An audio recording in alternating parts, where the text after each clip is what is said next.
Hello friends, अब हम इस वीडियो के अंदर chapter number 2 electrostatics and capacitance, ये जो एनसीईआरटी का सेकंड चैप्टर है वो स्टार्ट करने जा रहे हैं। लेकिन इस वीडियो के अंदर मैं इसका जो फर्स्ट पोर्शन है इलेक्ट्रोस्टैटिक वो मैं अभी नहीं ले रहा हूँ। अभी मैं सिर्फ कैपेसिटेंस को ले रहा हूँ। मैं कैपेसिटेंस के 3 से 4 लेक्चर या तो 5 लेक्चर लूंगा जिसमें मैं पूरा का पूरा कैपेसिटेंस, उसके ऊपर के न्यूमेरिकल्स वो सब कुछ समझाऊंगा। तो यहाँ पे कैपेसिटेंस को समझने से पहले आपको एक और बात समझनी पड़ेगी। वो बात क्या है मैं आपको समझाता हूँ। यहाँ पे देखो, मैंने दो चार्ज के बीच का फोर्स डिफाइन किया था F is equal to K Q1 Q2 by R square. ये क्या था? इलेक्ट्रिक फोर्स था। क्या था ये? Electric force. बाद में मैंने इसका इलेक्ट्रिक फील्ड डिफाइन किया। इलेक्ट्रिक फील्ड क्या था? F बाई क्यू, मतलब क्या था? के क्यू बाई आर स्क्वायर। ये क्या था? इलेक्ट्रिक फील्ड था। क्या था ये? Electric field. उसके बाद ये दो चीज जो हमने चैप्टर नंबर 1 के अंदर की थी, अब चैप्टर नंबर 2 मतलब इलेक्ट्रोस्टैटिक के अंदर हम वापिस से दो और फिजिकल क्वांटिटी को डिफाइन करेंगे। उसमें से फर्स्ट फिजिकल क्वांटिटी जो है वो electrostatic potential and second physical quantity है इलेक्ट्रोस्टैटिक पोटेंशियल एनर्जी। एक इलेक्ट्रोस्टैटिक पोटेंशियल है तो इलेक्ट्रोस्टैटिक पोटेंशियल को मैं V से रिप्रेजेंट करता हूं। V इज इक्वल टू आपके पास इक्वेशन है के क्यू बाई आर। रियलिटी में अगर आप देखने जाओ ना तो आपने 10th में एक इक्वेशन पढ़ा था। 10th में आपने वर्क का एक इक्वेशन पढ़ा था। Work is equal to V जितने पोटेंशियल के अंदर Q जितने चार्ज को एक जगह से दूसरी जगह ले जाने के लिए जो कार्य करना पड़ता है उसको वर्क बोलते हैं। Work is equal to Q into V। तो इसके ऊपर से आपको यहाँ पे जो इक्वेशन मिलता है एनर्जी का, या तो मैं इलेक्ट्रोस्टैटिक पोटेंशियल एनर्जी का इक्वेशन बोलूं तो U is equal to K Q1 Q2 by R. ये क्या है? Electrostatic potential energy. और electrostatic potential V is equal to क्या हुआ? के क्यू बाई आर। ये सभी के इसके और इसके हम इक्वेशन डिराइव करेंगे, लेकिन पहले मैं ये चारों चार इक्वेशन आपको याद रखाता हूं। आपको सिंपली क्या करना है? ये चारों चार इक्वेशन याद रखने हैं। आपको पहला इक्वेशन याद रहेगा K Q one Q by R square. दूसरा इक्वेशन में क्या है? के क्यू बाई आर स्क्वायर, मतलब एक क्यू चला गया। तीसरे इक्वेशन में जो चला गया तो वो वापिस आ गया, लेकिन ये आर वापिस चला गया। और चौथे इक्वेशन में जो गया था वो तो क्यू तो गया ही, साथ में आर भी गया। मतलब कि F is equal to K Q1 Q2 by R square, E is equal to K Q by R square, U is equal to K Q1 Q2 by R and V is equal to K Q by R. ये potential है। क्या है ये? Potential, electrostatic potential.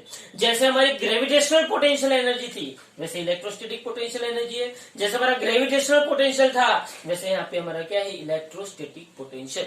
ये बात इस chapter के पहले के पोर्शन में है। मैंने यहाँ पे कैपेसिटेंस वाला जो इस चैप्टर का दूसरा पोर्शन है वो स्टार्ट किया है। कैसे? कैपेसिटेंस क्या है? सिंपली एक बात समझो, अगर मैं कोई एक कंडक्टर पे, एक ऐसा कंडक्टर जो इंसुलेटेड है, कैसा है? इंसुलेटेड कंडक्टर है, उसके ऊपर अगर मैं चार्ज डिपॉजिट करता हूं, क्या डिपॉजिट करता हूं? उसके ऊपर चार्ज डिपॉजिट करता हूं। तो देख यहाँ पे V is equal to K Q by are. अगर मैं चार्ज डिपॉजिट करता हूं तो उसके ऊपर पोटेंशियल बढ़ेगा कि नहीं बढ़ेगा? बढ़ेगा। अगर मैं चार्ज डिपॉजिट करता हूं तो पोटेंशियल बढ़ता है। कितना हद तक बढ़ेगा वो भी देखना पड़ेगा ना।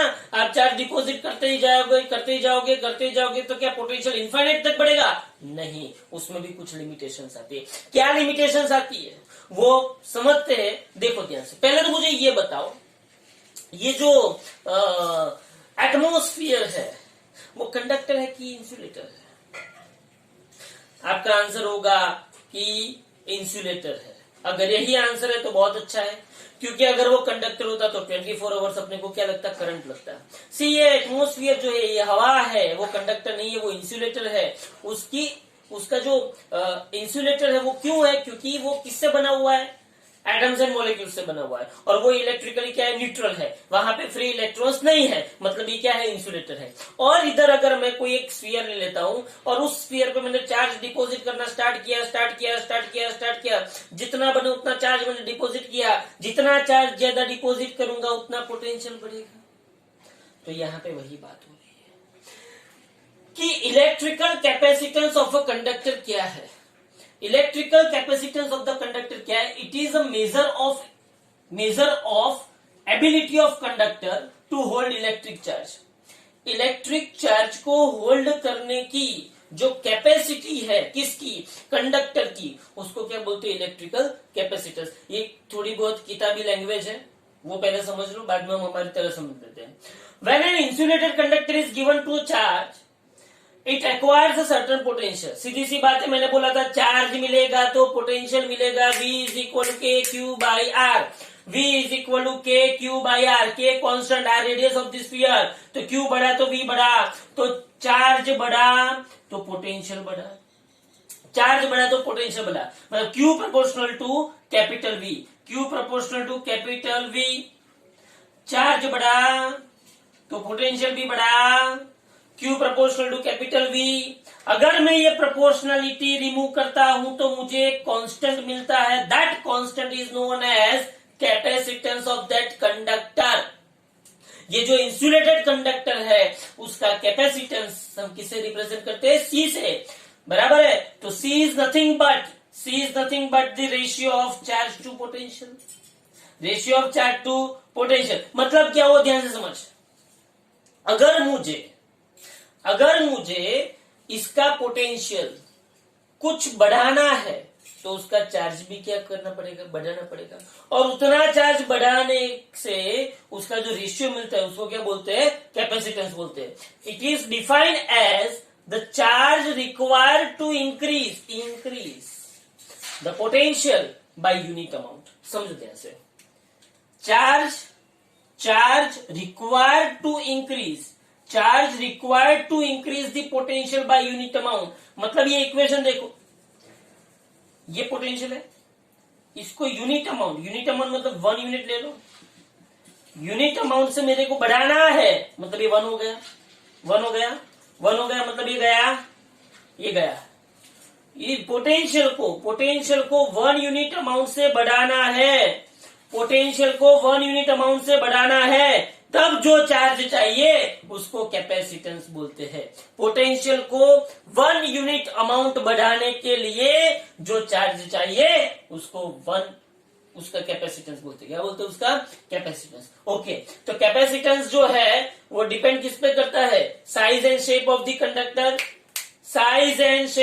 कंडक्टर, नेचर मतलब permittivity of surrounding medium. Permittivity आपको पता है एप्सिलॉन, मीडियम की परमिटिविटी क्या है, एप्सिलॉन है। तीसरा, presence of other conductor in the surrounding, बराबर है।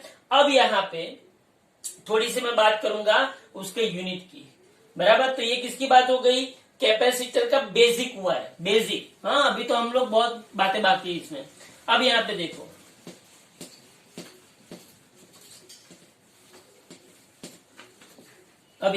आप बोलो capacitance C is equal to क्या था, Q बाई V। अच्छा, उसका जो यूनिट है वो है फेराड। क्या है उसका unit, farad.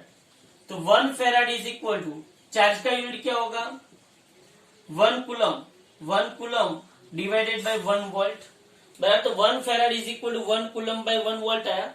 1 farad is equal to 1 coulomb by 1 volt आया, बराबर है। अब ध्यान से समझना, ये उसका फेराड जो है, एक्चुअली फेराड बहुत बड़ा यूनिट है, तो इसको मिली फेराड या तो माइक्रो फेराड, मिली मतलब क्या होगा 10⁻³ फेराड, माइक्रो मतलब क्या होगा 10⁻⁶ फेराड, फिर नैनो मतलब क्या होगा 10⁻⁹ फेराड, बराबर है। फिर पिको फेराड मतलब क्या होगा 10⁻12 फेराड। तो ये सब उसके छोटे छोटे यूनिट है। अब ध्यान से समझना, इसका डायमेंशनल फॉर्मूला क्या होगा, तो वो डायमेंशनल फॉर्मूला समझने के लिए 1 फेराड का डायमेंशनल फॉर्मूला समझने के लिए, ये कूलम है, कूलम मतलब क्या हुआ, कूलम मतलब क्या हुआ, m0 l0 t0 q1, और नीचे क्या है वोल्ट। वोल्ट कहां से आएगा, तो वोल्ट लाने के लिए पहले यहां पे समझो, वोल्ट लाने के लिए work is equal to charge multiplied by potential. तो मेरे पास W इज इक्वल टू क्या था, Q इंटू वी, 10वीं में आपको पढ़ा था। V इज इक्वल टू क्या हुआ, W बाय Q हुआ। तो V मतलब 1 volt is equal to joule per coulomb आया, तो 1 volt is equal to joule per coulomb है। So capacitance C is equal to, अगर मैं उसका यूनिट लिखूं तो कूलम का कूलम आएगा, कूलम का कूलम आएगा मतलब चार्ज, मतलब ये क्या है ऊपर चार्ज डिवाइडेड बाय V मतलब वर्क पर चार्ज, V मतलब क्या है वर्क पर चार्ज। तो यहाँ पे C is equal to charge upon work पर चार्ज, तो कैपेसिटेंस C के बारे में मैं लिख सकता हूं चार्ज का स्क्वायर डिवाइडेड बाय वर्क। तो कैपेसिटेंस C के बारे में मैं लिख सकता हूं चार्ज का स्क्वायर मतलब कूलम स्क्वायर, और वर्क मतलब क्या हुआ केजी मीटर स्क्वायर पर सेकेंड स्क्वायर। तो इसका मैं डायमेंशनल फॉर्मूला लिख सकता हूं m-1 l-2 t2 q2, m-1 l-2 t2 q2, ये उसका क्या हुआ डायमेंशनल फॉर्मूला। बट आपको पता है इलेक्ट्रिक करंट 10th में आप लोगों ने पढ़ा था, electric current I is equal to Q by T. तो आपको पता है कि Q इज इक्वल टू क्या होगा आई टी। तो बोलो 1 कूलम इज इक्वल टू क्या होता है 1 एम्पियर इंटू सेकेंड होता है। तो 1 कूलम की जगह पे मैं 1 एम्पियर इंटू सेकेंड रखूंगा। सो कैपेसिटेंस का डायमेंशनल फॉर्मूला के अंदर बोलो कूलम की जगह पे क्या आएगा एम्पियर स्क्वायर सेकेंड स्क्वायर, ये second square divided by KG into metre square. तो ampere square second raise to 4 divided by KG into metre square. तो यहाँ पे आया m-1 l-2 t4 a2। बोलो समझ में आया ये सिंपल सी बात हो गई, ध्यान से समझ लो इसको। Capacitance Q by V 1 farad is equal 1 coulomb by 1 volt बराबर, उसका डायमेंशनल फॉर्मूला मैंने यहाँ पे डिराइव किया। मैंने उसको डायमेंशनल फॉर्मूला Q में लिखना है तो m-1 l-2 t2 q2, और अगर उसका डायमेंशनल फॉर्मूला आपको एम्पियर सेकंड में लिखना है तो m-1 l-2 t4 a2 बराबर है। ये हुआ कैपेसिटेंस की बात। अब यहाँ पे ये कैपेसिटेंस की बात हो गई, उसका इक्वेशन आ गया Q बाई वी, उसका डायमेंशन फॉर्मूला आ गया, उसका यूनिट आ गया। अब मैं आपको बताता हूं कि एक कैपेसिटर है, कैपेसिटर तो समझ लो, लेकिन मैं आपको एक ऐसा हेडिंग देता हूं, ध्यान से देखो। एक गोला ले लो बराबर है। एक गोले की अगर हम बात करें तो गोला जो है उसका रेडियस सपोज की कैपिटल R है, स्फीयर। हाँ, हमने फर्स्ट चैप्टर के अंदर शेल की बात की थी, हमने फर्स्ट चैप्टर के अंदर सॉलिड स्फीयर की बात की थी। तो एक गोला है, उस गोले का रेडियस कैपिटल R है बराबर है। अब उस गोले पे मैंने पॉजिटिव चार्ज डिस्ट्रीब्यूट किया। हाँ, तो capacitance of sphere, capacitance of a sphere, कैसा स्फीयर इंसुलेटेड स्फीयर बराबर है। हाँ, radius of sphere is capital R। Sphere की रेडियस कितनी है कैपिटल R है बराबर है। इस स्फीयर पे मैंने क्या डिपॉजिट किया हुआ है चार्ज डिपॉजिट किया हुआ है बराबर है। ये कैपिटल R रेडियस वाला एक स्फीयर है, ये उसका सेंटर है, ये उसके ऊपर मैंने ये कैपिटल R रेडियस वाला स्फीयर, इसके ऊपर मैंने क्या डिपॉजिट किया ये चार्ज डिपॉजिट किया है बराबर है। अब आपको पता है कि मैंने यहाँ पे इसको Q जितना चार्ज डिपॉजिट किया तो उसका capacitance C is equal to Q by V आएगा, where V is equal to potential on this sphere, potential on the surface of the sphere, surface of the sphere, potential on the surface of the sphere V is equal to क्या होगा K Q by R होगा। तो आपके पास ये equation C is equal to Q by V है, और ये equation V is equal to क्या है K Q by R। Now substitute 2 in 1, 2 को 1 के अंदर रखो तो C is equal to Q upon K Q by R, Q ने Q को मारा तो C इज इक्वल टू क्या है R बाई K। तो एक इक्वेशन मिल गया कि एक गोला जो है, एक स्फीयर जो है, तो उसका कैपेसिटेंस का इक्वेशन क्या है, C is equal R by K. Now K is equal क्या होगा, 1/4 pi epsilon nought. K is equal क्या होगा, 1/4 पाई एप्सिलॉन नॉट।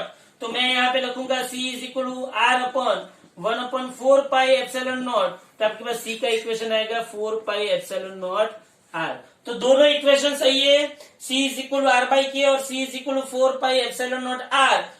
समझना ध्यान से, यहाँ पे स्मॉल के क्या है, 9 इंटू 10⁻⁹। आर क्या है, रेडियस ऑफ दी स्फीयर। तो यहाँ पे आपको एक स्फीयर का कैपेसिटेंस मिलता है। किसका कैपेसिटेंस मिलता है, स्फीयर का। आपके पास अगर रेडियस है, क्या है आपके पास, अगर रेडियस है तो आपको कैपेसिटेंस मिल जाएगा, आपको और कुछ ढूंढना नहीं है, बराबर है। और इसमें भी अगर आपके पास रेडियस है तो भी कैपेसिटेंस मिलेगा। इक्वेशन वही के वही है, समझ में आया। अगर आपको कोई ऐसा बोले, इसके ऊपर से एक सिंपल सा मैं क्वेश्चन पूछता हूं, आपको कोई ऐसा बोले कि find the capacitance of earth, find the capacitance of earth. बोलो बोलो, आपको रेडियस ऑफ अर्थ पता है, रेडियस ऑफ अर्थ आपको पता है, R is equal to 6400 kilometre. तो 6400 इंटू 10⁻³ मीटर। सो कैपेसिटेंस आपको मिल जाएगा C is equal to R by K. आपको R पता है और K क्या है, 9 इंटू 10⁻⁹। ओके, तो यहाँ पे हम लोगों ने C is equal to 4 pi epsilon 0 R, एक रेडियस था, स्फीयर था, उसका मतलब आर रेडियस वाला जो स्फीयर था, उस स्फीयर के ऊपर चार्ज डिपॉजिट था, तो उसका मुझे कैपेसिटेंस मिल गया। इसके ऊपर के जो न्यूमेरिकल है वो अभी नेक्स्ट लेक्चर में मैं आपको प्रोवाइड कर रहा हूँ। इसके ऊपर से थोड़े बहुत अच्छे न्यूमेरिकल, और उसके बाद हम पैरेलल प्लेट कैपेसिटर, उसके इक्वेशंस, फिर स्फेरिकल कैपेसिटर, फिर सिलेंड्रिकल कैपेसिटर, उन सबके इक्वेशन डिराइव करेंगे। Okay, thank you very much.